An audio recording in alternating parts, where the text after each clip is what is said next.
बड़ी ईद पे चटपटे मसालेदार खाने तो हर घर में ज़रूर से बनते हैं। बारबेक्यू, टिक्के, बिरयानी, कढ़ाई हर घर में मोस्टली बनाए जाते हैं। दावत वगैरह का सिलसिला तो इस ईद पे मोस्टली हर घरों में ही होता है। तो अगर आप इस रेसिपी को दावत वाले दिन अपने मेहमानों के आगे ट्राई करेंगे, यकीन करें इस रेसिपी को खाने के बाद लोग जो है ना उंगलियां चाटते रह जाएंगे और यकीनन आपसे इसकी रेसिपी ज़रूर से पूछेंगे। तो बिना चूल्हा जलाए, बिना महंगी तरीन इंग्रेडिएंट्स जो है ना ऐड किया, अमेजिंग तरह से आज मैं आपको झटपट सा एक डिज़र्ट बनाने की रेसिपी शेयर करने जा रही हूँ। तो आपने वीडियो को बिना स्किप किए एंड तक लाजमी से देखना है। तो चलें फिर रेसिपी को स्टार्ट करते हैं बिना टाइम वेस्ट किए।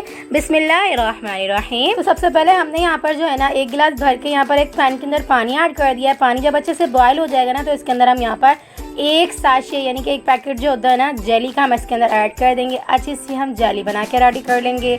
हमने चूल्हा ज़्यादा चीज़ों के लिए इस्तेमाल नहीं करना है, सिर्फ़ और सिर्फ हमने जेली बनानी है। तो इसलिए हम जो है ना चूल्हे को जलाएंगे और जो है ना सिर्फ एक साबूदाना बना के रेडी करना है। तो उसके लिए हम सिर्फ चूल्हा जलाएंगे। अदरवाइज़ हमें तमाम वही इंग्रेडिएंट्स ऐड करनी है जो कि बग़ैर चूल्हा जलाए ही ऐड की जाएंगी। तो यहाँ पर हमने जेली को बना के रेडी कर लेना है। जेली बनाने का बहुत ज़्यादा सिंपल सा तरीका है। इसकी रेसिपी मैं अपने चैनल पर दे चुकी हूँ। अगर आपने नहीं देखी है तो लिंक ऊपर आई बटन में शेयर कर दूँगी, आराम से जाके देख सकते हैं किस तरह से हम जेली बना के रेडी करते हैं। तो यहाँ पर मैंने सिंपल तरीके से जेली बना के रेडी कर ली हुई है।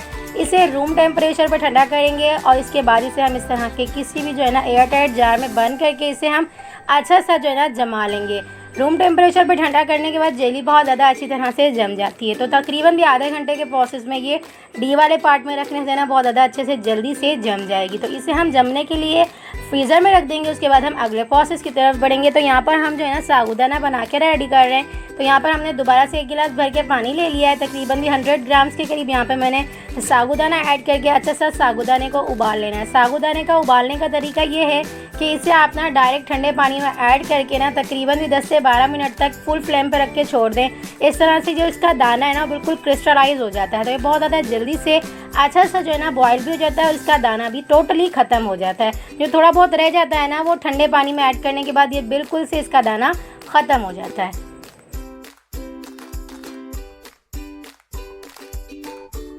पकते हुए 5 से 7 मिनट हो चुके हुए हैं। देख सकते हैं आप एक ज़रा सा जो है ना वो दाना रह चुका हुआ है। वो थोड़ा सा और हम 5 से 7 मिनट पकाएंगे ना तो टोटली 15 से 12 मिनट के दौरान ही ना हमारा ये साबूदाना अच्छे से पक के रेडी हो जाएगा। उसके बाद इसे हम जो है ना ठंडे पानी के अंदर अच्छे से गुजार के ना इसे रेडी कर लेंगे और ये बहुत ज़्यादा अच्छी तरह से जो है ना साबूदाना बन के रेडी हो जाएगा। तो अब हम इसकी जो है ना फ्लेम ऑफ कर देंगे और इसे रूम टेम्परेचर पर ठंडा करने के बाद ना फ़ौरन से इसको ठंडे पानी से गुजार लेंगे।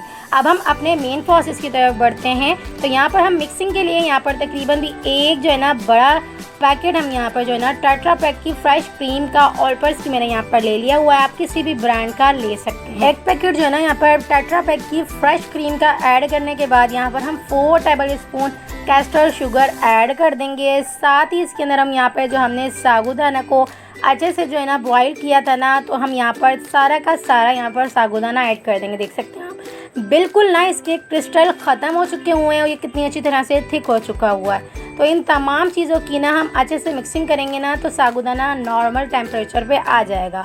अभी ये जुड़ा हुआ है। तो यहाँ पर हमने टिन का पूरे जो फ्रूट होते हैं ना तो वो यहाँ पर हमने ऐड कर दिए हुए हैं। अगर आपके पास एप्पल, केला वगैरह हो ना तो आप इस टाइम पे वो भी ऐड कर सकते हैं। तो यहाँ पर मैंने टिन के मिक्स फ्रूट यहाँ पर ऐड कर दिए हुए हैं। पाइनएप्पल वगैरह और चेरी वगैरह जो लीची वगैरह होती है ना तो वो सब मैंने मिक्स फ्रूट के टिन ऐड कर दिए हुए हैं। ज़्यादातर मैंने यहाँ पर जो है ना पाइनएप्पल ऐड किए हैं क्योंकि मैं थोड़ा सा ना येलो टाइप सा ये डिज़र्ट बना के रेडी कर रही हूँ। तो इसलिए मैंने यहाँ पर ना तमाम चीज़ें येलो ही रखी हैं। तो यहाँ पर मैंने ना तमाम चीज़ों को अच्छे से मिक्स कर लिया हुआ है। देख सकते हैं आप यहाँ पर साबूदाना अच्छे से जो है ना मिक्स हो चुका हुआ है। ये थोड़ा सा जुड़ा हुआ था ना ये अच्छे से जो है ना वेल कंबाइन हो चुका हुआ है तमाम चीज़ों के अंदर। तो अब हम इसे स्टेज पे आके ना जो हमने जेली बना के रेडी की थी ना उसे हम मिक्स कर देंगे, ऐड कर देंगे। कटिंग करके हमने ऐड किए बड़े बड़े साइज़ में, अच्छे से मिक्स कर देंगे। इसके बाद जो है ना एक मेन इंग्रेडिएंट्स और लास्ट इंग्रेडिएंट्स ऐड करेंगे जो कि आपकी इस रेसिपी की जान होने वाला है। तो यहाँ पर मैंने तमाम चीज़ें अच्छी सी मिक्स कर दी हुई हैं। इसके बाद हम लास्ट में इस सीज़न की जान बच्चों और बड़ों सब की फेवरेट सी रेसिपी या डिश कह लें या फ्रूट के लिए सबका जो है ना अमेजिंग सा फेवरेट सा जो है ना ये मैंगो होता है, तो हमने जो है ना 2 से 3 मैंगो के चंक्स जो है ना इस तरह से बना लेने।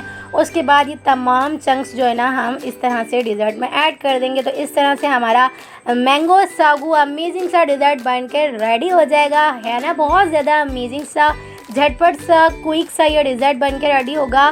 तो अगर आप इस दावत पे, इस ईद की दावतों में इस डिज़र्ट को ज़रूर से ट्राई करेंगे, यकीन करें आपकी वाह वाह होने वाली है। देखने में भी आपको दिख सकता है कितना अमेजिंग सा डिज़र्ट बनकर रेडी हुआ है। तो इस तरह से हमने लास्ट में ना मैंगो भी ऐड कर देना है। इस तरह से बहुत ही ज़्यादा अमेजिंग सा, यकीन करें बहुत ही ज़्यादा फ्लेवरफुल सा ये डिज़र्ट बनकर रेडी होगा। तो अगर आपको चंक्स वगैरह बच्चों को काट के देने हो ना मैंगो के, तो आप इस तरह से भी सिंपल तरीके से काट के दे सकते हैं।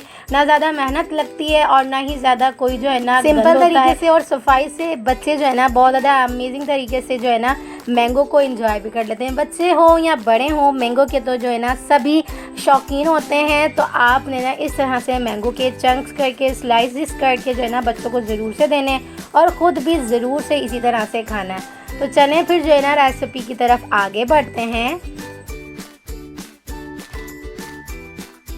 ये सारे चंक्स हम इसके अंदर ऐड कर देंगे जो हमारा डिज़र्ट बनकर रेडी हो चुका हुआ है।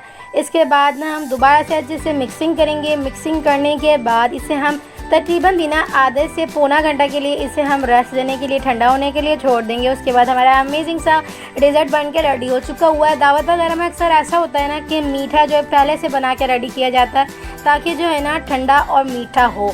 तो यहाँ पर हमने इतना क्विक सा डिज़र्ट बना के रेडी किया है ना, तो यकीन करें अगर आप तमाम जो है ना रेसिपीज़ बनाने के बाद भी इस डिज़र्ट को ट्राई करेंगे ना, तो यकीन करें बना के अगर रेडी करके आधा घंटा भी अगर आपने रखा ना, तो यकीन करें तब भी ये बहुत ज़्यादा अमेजिंग सा डिज़र्ट बनकर रेडी होगा। तो हमने इसे अच्छे से कवर करने के बाद ना आधा घंटा के लिए सिर्फ चिल्ड होने के लिए छोड़ दिया था। तो देख सकते हैं आप आधा घंटे के अंदर ये कितनी अच्छी तरह से प्रॉपर तरीके से जो है ना अच्छे से सेट हो चुका हुआ है और बहुत ज़्यादा ठंडा चिल्ड हो चुका हुआ था। तो आप इस रेसिपी को इस ईद पे ज़रूर से ट्राई करिएगा, दावत वगैरह में भी ज़रूर से ट्राई करिएगा और मुझे अपना फीडबैक ज़रूर से दीजिएगा आपको ये रेसिपी कैसी लगी।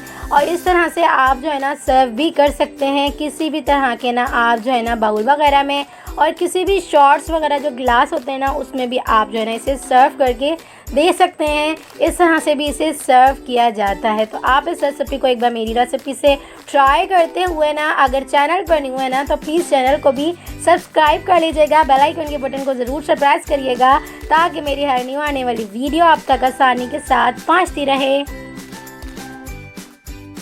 तो देख सकते हैं आप शॉर्ट्स में भी कितना अमेजिंग सा जो है ना लग रहा है। देख सकते हैं आप ये बहुत ज़्यादा क्रीमी सा, डिलीशियस सा बनकर रेडी हुआ था। तो इस ईद पे इस डिज़र्ट को ज़रूर से ट्राई करिएगा। सेवइयाँ, शीर खुरमा सब भूल जाएंगे अगर आप इस रेसिपी को एक बार ट्राई करेंगे। बहुत ज़्यादा क्विक सी जो है ना ये डिज़र्ट बनकर रेडी होती है और बहुत ज़्यादा अमेजिंग सा मीठा होता है। परफेक्ट मेजरमेंट के साथ अमेजिंग सी जो है ना ये तमाम चीज़ें मैंने इंग्रेडिएंट्स ऐड किए हैं। तो यकीन करें देख सकते हैं आप दिखने में ये बहुत ही ज़्यादा जो है ना डिलीशियस सा लग रहा है और खाने में तो ये वाह वाह करवा देने वाला है आपकी। तो अगर आपने इस रेसिपी को एंड तक दिखा है ना तो प्लीज़ रेसिपी को थम्स अप ज़रूर से दीजिएगा। तो चलें फिर मिलते हैं नेक्स्ट वीडियो में। जब तक अपना ख्याल रखिएगा, मुझे दुआओं में याद रखिएगा।